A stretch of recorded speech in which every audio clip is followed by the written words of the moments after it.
पहले वेनेजुएला, फिर ग्रीनलैंड, उसके बाद क्या? देखिए, अमेरिकी राष्ट्रपति डोनाल्ड ट्रंप की ताकत बढ़ाने की भूख बढ़ती ही जा रही है, जिसकी वजह से यूरोपीय देश अब उससे छिटकने लगे हैं। पहले फ्रांस और अब कनाडा ने वो कदम उठाया जो अमेरिका को नाराज करने वाला है। कनाडा के प्रधानमंत्री ने चीन का दौरा किया। 4 दिनों के दौरे के दौरान कई बड़ी बड़ी बातें उन्होंने कही है जो चीन को खुश करने वाली है, और सबसे बड़ा फैसला लिया है व्यापार को लेकर। एक नया व्यापार समझौता हुआ कनाडा और चीन के बीच, और इस व्यापार समझौते में जो टैरिफ कनाडा चीन के प्रोडक्ट्स पर लगाता था उसे हटा दिया गया है या फिर बहुत कम कर दिया गया है, जिससे चीन को कनाडा का बड़ा बाजार मुफ्त में मिल जाएगा। समझ लीजिए, बिना टैरिफ के मिल जाएगा।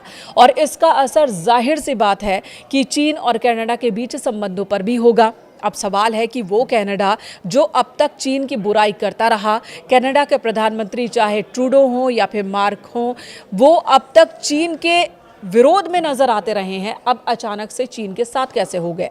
एक तरफ कुछ साल पहले ही 100% टैरिफ की अनाउंसमेंट की गई थी कनाडा की ओर से चीनी प्रोडक्ट्स पर, लेकिन अभी उसी चीनी प्रोडक्ट्स पर टैरिफ को शून्य कर दिया गया है। तो ऐसा क्यों हुआ है? दरअसल इसके पीछे की वजह खुद अमेरिका के राष्ट्रपति डोनाल्ड ट्रंप है। डोनाल्ड ट्रंप ने पहले वेनेजुएला पर कब्जा किया, अगला टारगेट ग्रीनलैंड है। ग्रीनलैंड को खरीदने के लिए कितने उत्साहित हैं, कितने ज़्यादा उतावले हैं ट्रंप, वो किसी से छिपा नहीं है। ये बात यूरोपीय देशों को भी समझ में आ रही है। नाटो को बार बार ये धमकाना कि बिना अमेरिका के नाटो का कोई अस्तित्व ही नहीं है, यानी कि यूरोपीय देशों का कोई अस्तित्व नहीं है अगर अमेरिका नहीं है तो। उन पर अटैक रूस या फिर कोई और कंट्री कर सकता है, चीन उन पर कब्जा कर सकता है। इस तरह की धमकी, एक तरह से डर का माहौल ट्रंप की ओर से बनाया गया है। तो कनाडा को लेकर ये माहौल तो पहले से ही है। कनाडा को अमेरिका बार बार ये कहता रहा है कि वो 51वां राज्य है यूनाइटेड अमेरिका का, यानी कि कनाडा सिर्फ हमारे पड़ोसी नहीं है, हमारे साथ नहीं है, बल्कि अमेरिका का ही एक हिस्सा है। ये बार बार ट्रंप की ओर से कहा जाता रहा है।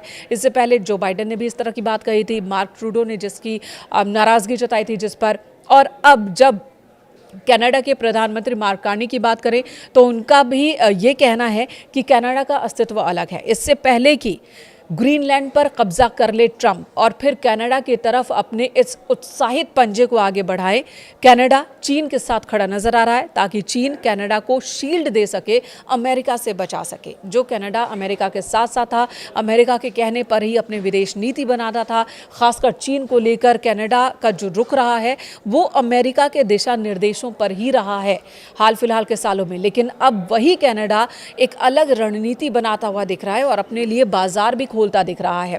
अब जब कनाडा ने रिलीफ दे दिया, कनाडा की ओर से चीन के प्रोडक्ट्स पर रिलीफ दे दिया गया है, तो चीन ने भी कनाडा के प्रोडक्ट्स पर टैरिफ को हटा दिया है, जिससे चीन का बाजार भी कनाडा को मिल गया है। कई ऐसी चीजें हैं जिसका व्यापार चीन और कनाडा के बीच होता है। आपको बता दें, इसमें विन विन सिचुएशन है। कनाडा को जहां फायदा है तो वहीं पर चीन को कनाडा का एक बड़ा बाजार मिल जाएगा, और साथ ही चीन की ताकत का आभास भी कनाडा के पास होगा। हालांकि अमेरिकियों का कहना है, अमेरिका का कहना है कि ये कनाडा की एक बहुत बड़ी भूल है। अगर चीन के साथ कनाडा जाता है तो चीन ने जिसका भी साथ दिया है उससे फायदा ही उठाया है और वहां तबाही मचाई है। तो ये डर कनाडा को होना चाहिए कि अगर वो चीन के करीब गए तो खामियाजा भुगतना पड़ सकता है उन्हें। साथ ही ट्रंप ने आंखें तरेरी है कनाडा के प्रधानमंत्री को लेकर, और उनका कहना है कि आपने इलेक्ट्रिक व्हीकल जो कि चीन से कनाडा में बेची जाती थी, अब तक 100% उस पर टैरिफ लग रहा था, लेकिन अब उस टैरिफ को घटाकर 0 या 5% कर दिया गया है।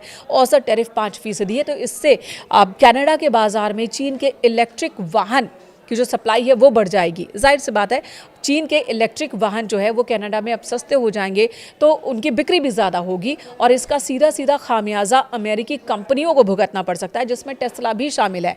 टेस्ला के, फोर्ड के जो इलेक्ट्रिक वाहन हैं वो भी कनाडा में बेचे जाते हैं, लेकिन उन पर टैरिफ ज़्यादा है, और ऐसे में टेस्ला और फोर्ड को अब चीनी इलेक्ट्रिक वाहनों से टक्कर मिलेगी, कॉम्पिटिशन बढ़ जाएगा।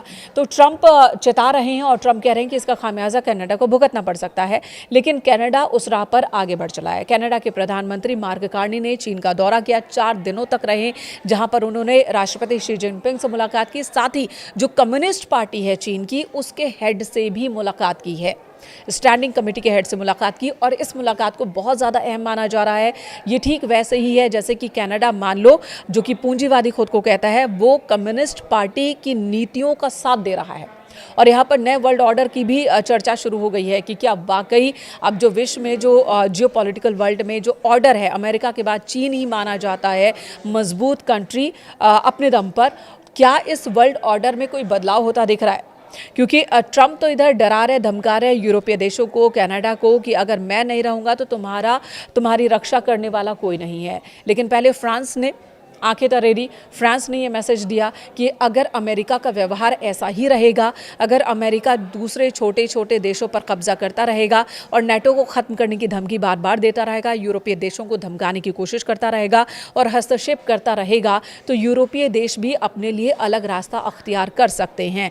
जिसमें फ्रांस ने कहा था कि हम भी नेटो छोड़ सकते हैं। अगर हमने नेटो छोड़ दिया तो फिर नेटो का कोई अस्तित्व नहीं रह जाएगा, क्योंकि हमारे पास भी एक मजबूत सैन्य शक्ति है जिसके दम पर ही नेटो का अस्तित्व है। उसी तरह से अब कनाडा भी धमकाता और चेताता नजर आ रहा है। सीधे सीधे शब्दों में कनाडा ने अमेरिका को लेकर कोई तीखा पलटवार नहीं किया है, लेकिन जिस तरह से कनाडा ने अपनी रणनीति को बदला है, खासकर चीन को लेकर, जिस चीन पर कनाडा की ओर से ये आरोप लगाए जाते रहे हैं कि चीन उनके राजनीतिक मामलों में हस्तक्षेप की कोशिश करता है, चुनाव में दखल देने की कोशिश करता है और चीन की वजह से अशांति हो जाती कई बार कनाडा में। वही कनाडा अब चीन के राष्ट्रपति की तारीफ कर रहा है, चीन की तारीफ कर रहा है और चीन के साथ खड़ा होता दिख रहा है और ये कह रहा है कि ये जो संबंध है ये और ज़्यादा मजबूत होने चाहिए। तो आने वाले दिनों में बहुत कुछ बदलता हुआ दिख सकता है विश्व की राजनीति में। ट्रंप यहाँ अकेले पड़ते दिख रहे हैं। अब देखना ये होगा कि ट्रंप का अगला कदम क्या होगा कनाडा को लेकर, और क्या कनाडा के इस मूवमेंट का असर ग्रीनलैंड को लेकर ट्रंप के फैसले पर भी हो सकता है। ग्रीनलैंड को खरीदने के लिए ट्रंप पूरी तरह से उतावले दिख रहे हैं, जिसका विरोध यूरोपियन कंट्रीज और कनाडा भी कर रहा है कि ये ठीक नहीं है। डेनमार्क पर अतिरिक्त टैरिफ भी लगा दिया ट्रंप ने, 1 फरवरी से वो लागू हो जाएगा और उन सभी यूरोपीय देशों पर भी जो कि ग्रीनलैंड के खरीदने को, यानी कि ट्रंप के प्लान का जो विरोध करेंगे, उन पर अतिरिक्त टैरिफ का ऐलान किया है।